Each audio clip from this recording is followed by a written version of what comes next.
ಎಲ್ರಿಗೂ ನಮಸ್ಕಾರಗಳು.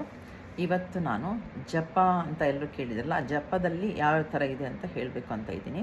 ಒಂದು ವಾಚಿಕ ಜಪ. ವಾಚಿಕ ಜಪ ಅಂತ ಹೇಳಿದ್ರೆ ನಾವು ಬಾಯಿ ಬಿಟ್ಟು ಹೇಳ್ತೀವಲ್ಲ, ಅದು ಎಲ್ರಿಗೂ ಕೇಳಿಸುತ್ತೆ. ಮತ್ತೊಂದು ಉಪಾಂಶು ಜಪ ಅಂತ. ಉಪಾಂಶು ಜಪ ಅನ್ನೋದು ನಮ್ದು ಬಾಯಿ ಅಲ್ಲಾಡಿಸ್ತಾ ಇರ್ತೀವಿ ತುಟಿನ, ಬಟ್ ಯಾರಿಗೂ ಕೇಳಿಸೋದಿಲ್ಲ, ಅವ್ರಿಗೆ ಮಾತ್ರ ಗೊತ್ತಿರುತ್ತೆ ಏನು ಹೇಳ್ತಾ ಇದ್ದಾರೆ ಅಂತ. ಮತ್ತೊಂದು ಮಾನಸಿಕ ಜಪ. ಮಾನಸಿಕ ಮನಸ್ಸಲ್ಲೇ ಯಾವಾಗಲೂ ದೇವ್ರ ಧ್ಯಾನ ಮಾಡ್ತಾ ಇರೋದು, ಅಂದರೆ ಜಪ ಹೇಳ್ತಾ ಇರೋದು. ಇದು ಅವ್ರಿಗೆ ಮಾತ್ರ ಒಳ್ಳೆಯದಾಗುತ್ತೆ, ಬೇರೆಯವ್ರಿಗೆ ಒಳ್ಳೆಯದಾದರೂ ಆದರೆ ವೈಬ್ರೇಷನ್ ಇರುತ್ತೆ, ವೈಬ್ಸ್ ಎಲ್ಲ ಇರುತ್ತೆ, ಬಟ್ ಅವ್ರಿಗೆ ಜಾಸ್ತಿ ಹೋಗುತ್ತೆ.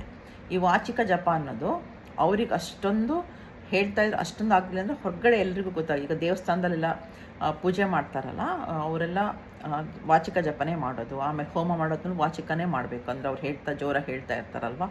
ಆಮೇಲೆ ಪಾರಾಯಣ ಮಾಡಿಸೋದ್ನಲ್ಲಿ ಅವರು ಜೋರಾಗಿ ಹೇಳ್ತಾರೆ, ಅಂದರೆ ಅದು ಅವರಿಗಲ್ಲ, ಅದು ಯಾರು ಕೇಳಿರ್ತಾರೋ ಅವರಿಗೆ ಮತ್ತು ದೇವಿ ಇದಂತ ಹೇಳಿಬಿಟ್ಟು ಅದು ಮಾಡೋದು. ಹಾಗಾಗಿ ಈ ಥರ ಜಪದಲ್ಲಿ 3 ಥರ ಇದೆ. ಒಂದು ವಾಚಿಕ ಜಪ, ಉಪಾಂಶು ಜಪ ಮತ್ತು ಮಾನಸಿಕ ಜಪ. ಧನ್ಯವಾದಗಳು.